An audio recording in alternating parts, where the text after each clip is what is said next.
Check, check. One, two, check. We're good to go.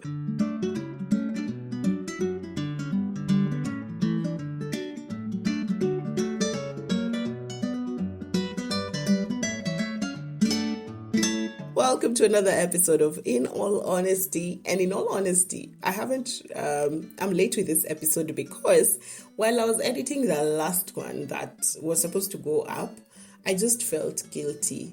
And it's not because of anything, it's just me, personally, my values. I felt like I can't release an episode talking about sex appeal when we are here just talking about justice for. And at the time when I was editing that particular episode, we were talking about justice for Benson and Emmanuel. These are the Kianjokoma brothers who were allegedly killed by police after curfew? Well, it was a whole thing. Just look it up. The Benson and Emmanuel, 19 and 20-year-olds, I think, dead and gone. And it's really sad. So I thought it would be important to also just talk about justice for and talk about activism in the face of all those things that are happening in the month of August.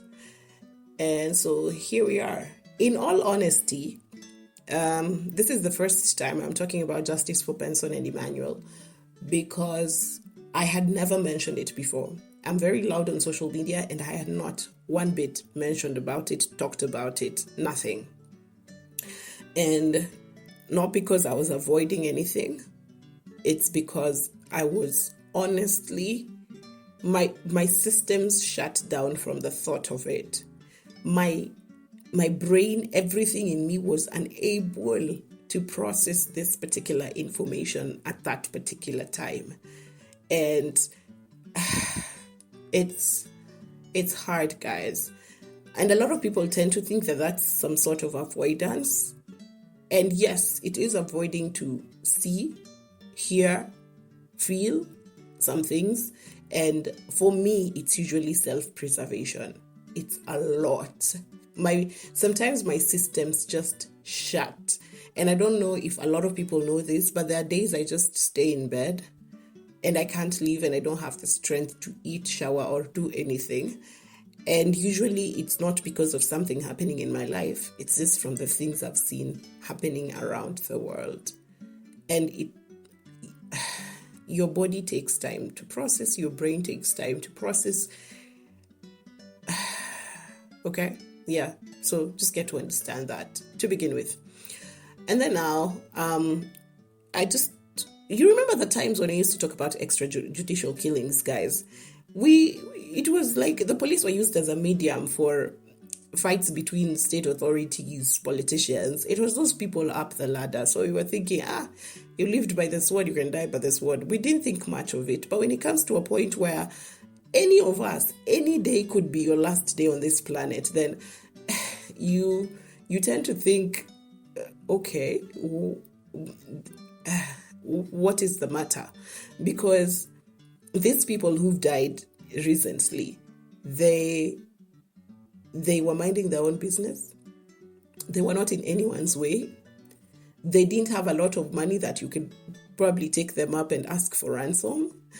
These people had nothing. It's a regular person like you and I. So you can imagine, any day you wake up could be the last day on this world, and it will not that you would have died from natural causes like illnesses. You will not have drowned in water. You will literally have been killed in cold blood, and more especially by a person who was meant to protect you. So that in itself is just chilling, okay? And let me talk about a few aspects of speaking out of activism that a lot of people I have different perspectives towards. And I think it would be important to talk about them in this episode. And so one of the things that I am very vocal about is speaking out. I believe in always saying your mind, okay? So speak out when you can. And speaking out is a form of activism. I stand every single activist who's out on the streets, who always arranges for peaceful demonstrations, who goes out. Yani, I stand. I am so grateful for you guys. Now, the rest of you need to understand your social media platform is a medium. The people you have around you, your daughter, your wife, your I don't know, your parents, all those people are mediums you can use for activism. Trust me, whatever you teach your daughter will change her circle or whoever she interacts with in school. Okay? Whatever you teach your son, it's going to change how they interact with the people they interact with when they grow up or when they marry, or, So you need to understand that activism comes in really small acts that you wouldn't know are actually activism. Okay? So learn to speak out. Learn to stand for your values and learn to impact them on people you can around you. And some people think activism is this great thing that changes the world. No. It's that one small thing you do at your place of work, at home. That's one small thing you do at social places when you're with your friends. That one small thing. If everyone is doing the right thing, that's when they say, if everyone just swept in front of their own door, the whole world would be clean. So that's the aspect behind that saying. You just need to do your small part, and that in itself will affect the whole world, okay? So understand that. So in your small spaces, speak. Sometimes you're thinking, I don't have followers. Those 3 people who are your friends, talk about it on social media, okay? Always speak out and speak loud. And sometimes I know we are on the receiving end when it comes to speaking out, because you could be at work, you want to speak out against your boss, you will get fired. For those courageous enough, just go ahead and speak out, because that's the only way they will learn. And a lot of us have to be, we need to have unity, because I realized in a lot of places where I went fighting for people, I was the only one fighting. So I looked like the crazy one and no one else was backing me up. But I never stopped. Me, to date, I still have to speak when I just feel like that is affecting someone else negatively. And so on that very same note, when we are talking about activism, you need to understand that there's different forms of activism, and a lot of people, different people gravitate towards different sorts of activism. So it is really not nice. It's not sensitive when someone is just doing whatever they're doing, and then people come at them and they're like, why are you not speaking about this? I thought you are an activist. I thought you fight for people. Please understand that there's different activists for different things. Because if you wake up one day and you're like, I'm going to save the world, my friend, you will die of depression.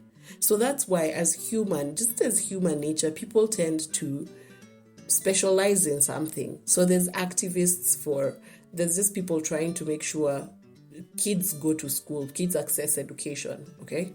There's someone trying to make sure women can access sanitary towels, okay? There's someone else just trying to make sure the LGBTQI community can exist, okay?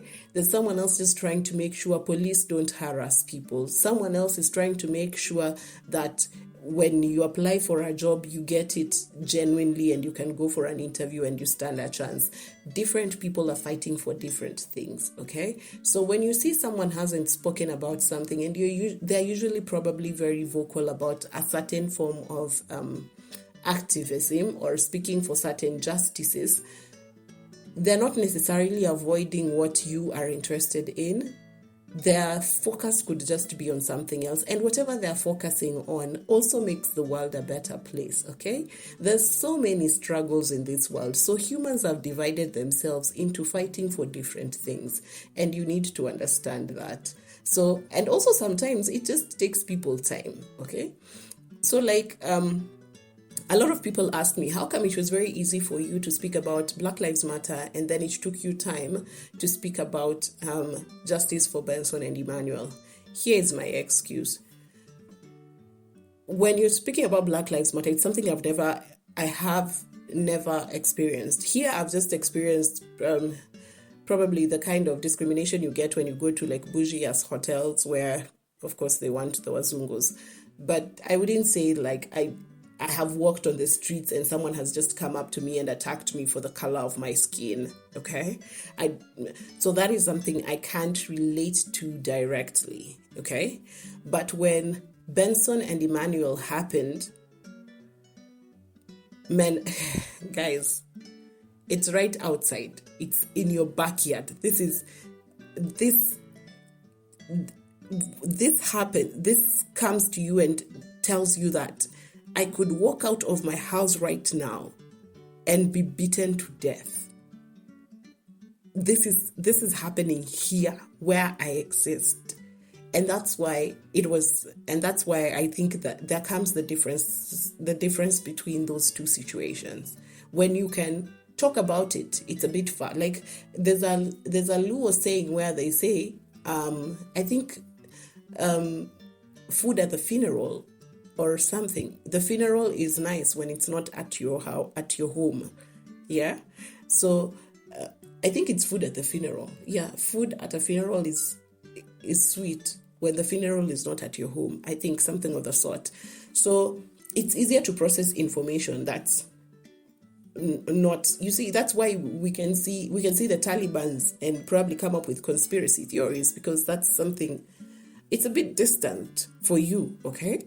But when it's something happening here, as I'm telling you at the beginning of this episode, my systems shut. My body was not able to process anything, okay? So I think that's the difference between the two. So that's me basically just talking about different forms of activism. Please be able to understand that. And the second thing I was to talk about was avoidance, which still boils down to the point that I was talking about, where people think, oh, why did you go quiet on this particular topic? One, my avoidance, I stopped watching news about 2 or 3 years ago, I think. I have sijui nini inaendelea KTN citizen, sijui. Now, I don't want to know. I realized for me it's self-preservation. I used to watch news and toss and turn the whole day and replay everything that I saw in the news, people killing kids, people raping kids, everything that I saw in the news would replay in my head over and over and over, and it wasn't helping with the situation I was in at that time, which a lot of arrows were pointing towards depression, and it just wasn't right. So the day I decided not to watch news, the day I decided, you know what? If it's not big enough to make it to my timeline on social media, my friend, it doesn't exist to me, because I can't wake up every day processing everything bad that is happening in the world. And let me tell you, news does not report anything nice. Nothing. It's like one good thing, or sijui who won the Olympics, and then the rest, disasters. So I just thought to myself, if I need to continue living, if I need to organize my thoughts and even find out what I can fight for, I honestly just need to process things pole and process things that I can make an impact on. Because now, sijui, you've heard who is being killed in Kitengela. What can I do about it? I can speak about it, but I can't go and fight the cattle rustlers, you see? And things like those used to stress me out proper. I was just like, I can't go and beat those people up, and that upsets me. I want to be able to be active in giving those people pain that they gave someone else. And that couldn't happen. And that couldn't happen for a lot of things. It's only you on a minimum wage salary, and you get, guys, you get what I'm trying to say? Self-preservation. That's for one. The second thing is, this is a perspective I got from someone who's not Kenyan, and I thought it was super interesting. And I think it will be the first time you're also getting to hear this, and you'll also think it's interesting. So this person comes from, of course, first world country.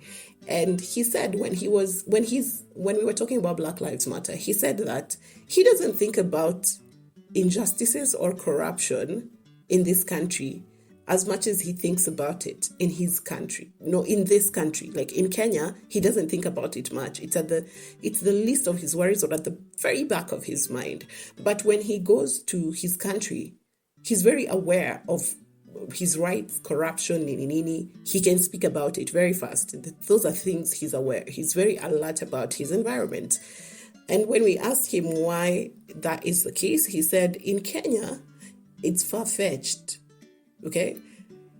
Trying to fight against corruption is something that is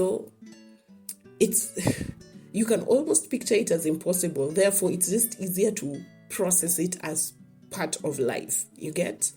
Even for us Kenyans, we know that, right? You know that right now someone could walk up to you in plain clothes and put handcuffs on you and tell you we are going to the police, and there's nothing you know. Because for us, for a very long time, we've operated knowing the police can arrest you. They don't need to identify themselves. They don't need to tell you what you've done. They don't need to tell you where they're taking you. They don't give you access to like contacting a lawyer or something.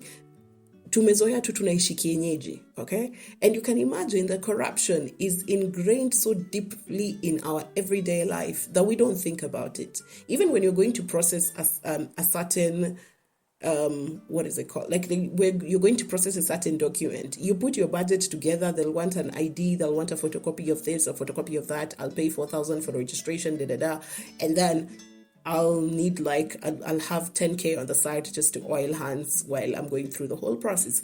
That's how deeply ingrained corruption is in our system, that the minute, like, your brain hasn't processed fighting against it, your brain has processed it as part of the system. Does that make sense? Yeah. And so that is why some of the people it's not avoidance per se, they just don't think about it because it's too far a fetched dream. Okay, that makes sense. Yeah, I thought that was the thing. And while we're talking on that police thing, we're so used to dealing with the police the way they deal with us. It's just normal. Today I could wake up, the DCI is outside my house as if I'm a criminal of the state. And it's literally just someone out there who was like, you go get me Olive because I didn't like how she talked to me today at work.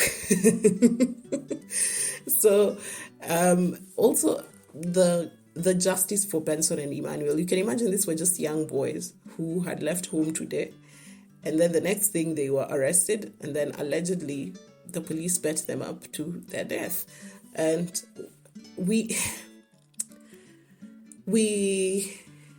I don't know, this is something we're used to. Like every day you wake, it's not new. It was really sad, but it's not new. And that's also very sad.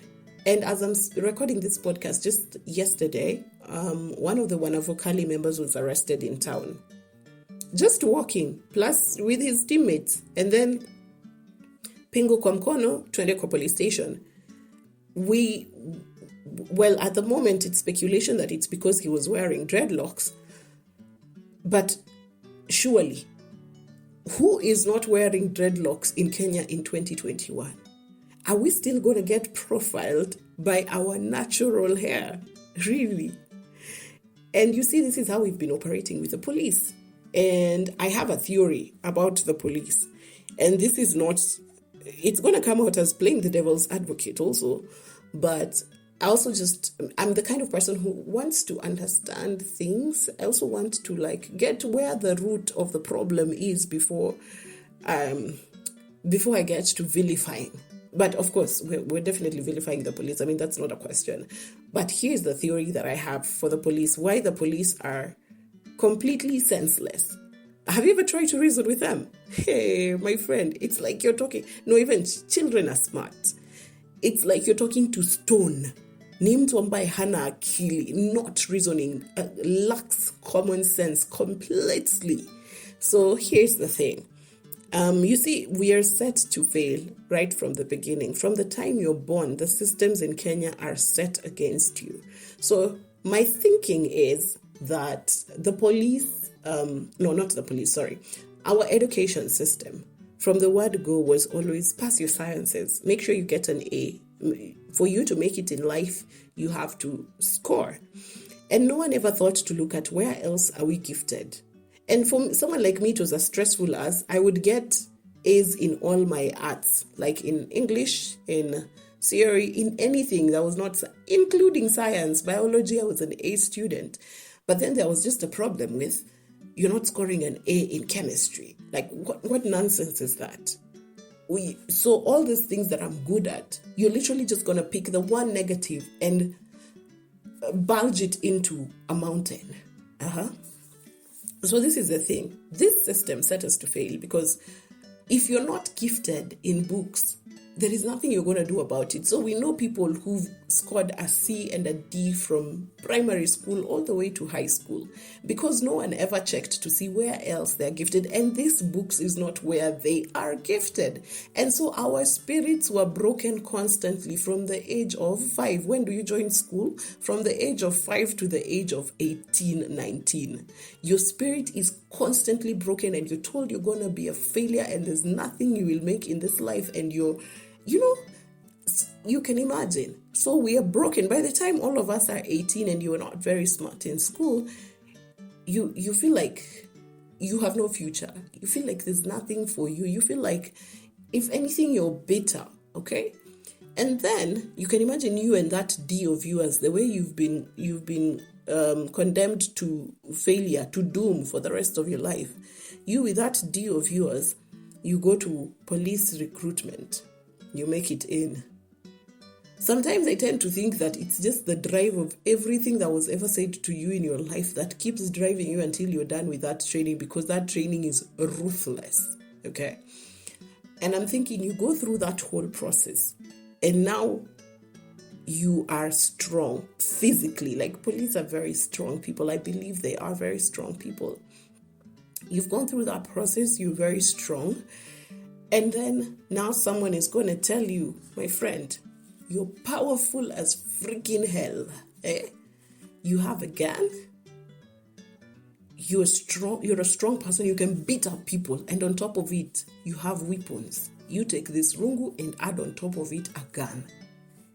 My friend, tell me if your spirit has not been broken your entire life and now someone has inflated your chest completely and told you there is nothing no one can tell you now. You can beat them up and you can be even the one to take them to their grave. And here's the best part of it, the icing on the cake, is that nothing will happen to you. Can you imagine? Can you imagine the lengths in which your broken spirit and your bitterness and everything you have gone through in life, the lengths it will go to prove a point of everything you went through in your life? So I feel like when the police are attacking, when the police come at us, they're not coming at us from a point of reason. They're just coming at us from a point of, you know what, now I'm powerful. I don't care what it is you want to say. Now I'm powerful. You will bow to me. And that's where my theory states that the system is broken from the word go. From the time you are born, everything has been set up to make you a ruthless policewoman at the end, a policeman or woman at the end of the day. Because where? And then, so I can imagine all these things are pointing to a lot of mental issues for the police. And the police in our country, let alone the police, therapy is so new to us. The police are not accessing therapy. These people have PTSD. These people are suffering from a lot of things. And none of them is accessing therapy. Everyone is dealing with things the way they're dealing with things. And on top of it, these police also have bosses who are as corrupt as hell. These bosses are also puppeted by people in government who are powerful as fucking hell. And the chain just goes on, and you realize by the time this person is cocking their gun, or by the time this person is lifting their rungu to hit your head, they don't exist. It's a shell. It's just a shell with no human inside. I don't know if that makes sense to you, because I'm trying to understand from what human point the police do what they do. It makes no sense at all. And I know I'm talking about the police as if it's all the police who are bad people. So it's not all the police, and that's the other aspect I wanted to talk about. Don't you ever dare tell people not all. When people are discussing anything, don't you ever dare say not all, especially when people are discussing a case of injustice. It is unfair and it is completely insensitive. So when we were talking about the police and how they behave, some people came and said, not all police are bad. Me, my father is an OCS. He's nice. Me, I have friends who are police. They're nice. That's okay. But then this, your statement does not do anything to the parents and the family of Benson and Emmanuel. Can you imagine how it makes them feel? Okay. So when we're talking about police and not all police are bad, can you just not say it?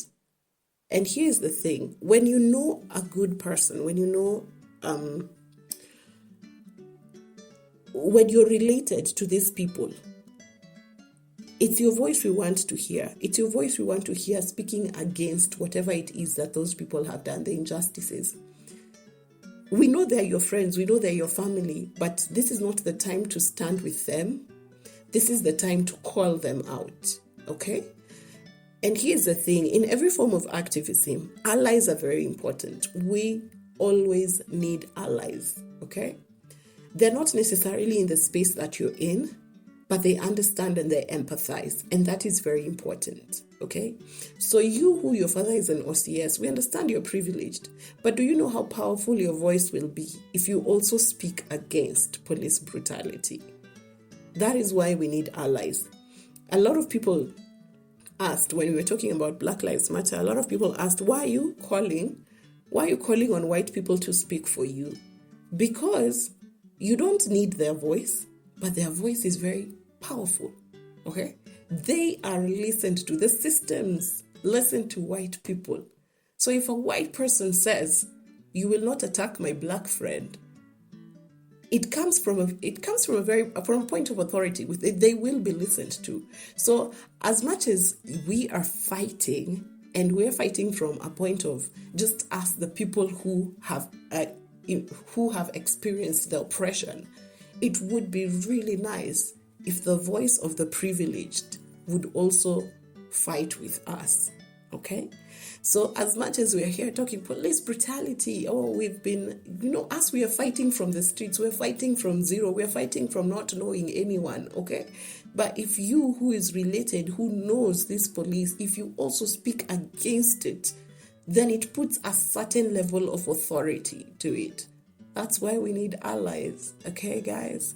So don't always hide in your privilege. Don't always, just sometimes, because I know sometimes when you have privilege, it's difficult to just look past it. Sometimes just take time and process and think, am I approaching this from a point of privilege? And if I am, then I need to reevaluate, okay?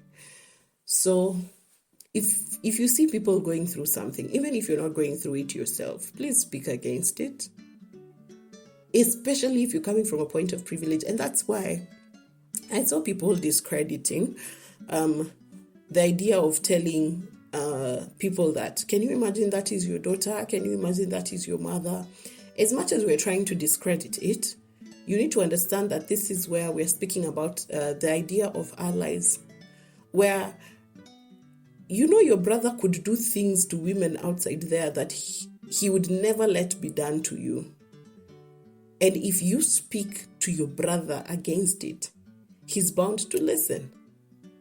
People do things. Have you ever seen people who do things outside here? Yani unashanga, lakini ile siku tu mama yake atampigia simu amwambie, excuse me my son, don't do this. That's the day he stop. Yeah, so that's what I'm telling you. That's the voice of the privileged. That's the voice of an ally who's on the inside.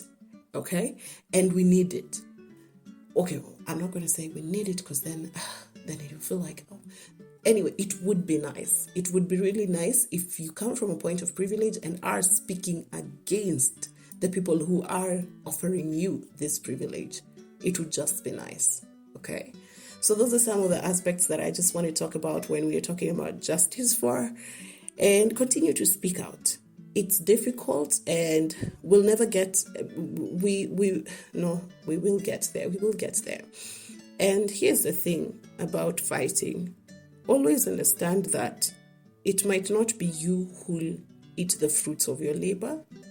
And once you make peace with that, it will be really nice for you. It will be easy for you to fight. And if you need a way to understand this better, is just to think back.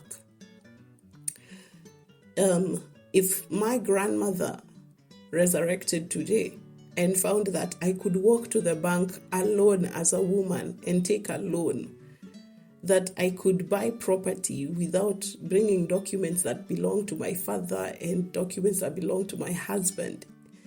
If my grandmother woke up right now and realized I can live in a house by myself and pay for it and go to work and get a salary that is the same as those of men in the building, that if I would go to work and do a job that's not a reception, can you imagine the things they fought for and they never saw and we get to enjoy? So at the end of the day, when you're fighting, when you're speaking out, when you're trying your best, just remember it's for the greater good of the future and mostly not. You might not even eat those fruits, but the joy of it, the joy of just knowing it will make a change, it's worth it. It's always worth it for me. It's just like, it doesn't have to be me eating it, but if my niece is going to enjoy it, I mean, why not? You see? Yeah. And yeah, that's it. That's it for today. Just make sure you speak out. And in all honesty, this was a very deep, close to my heart podcast episode. Until next time, I love you. Bye.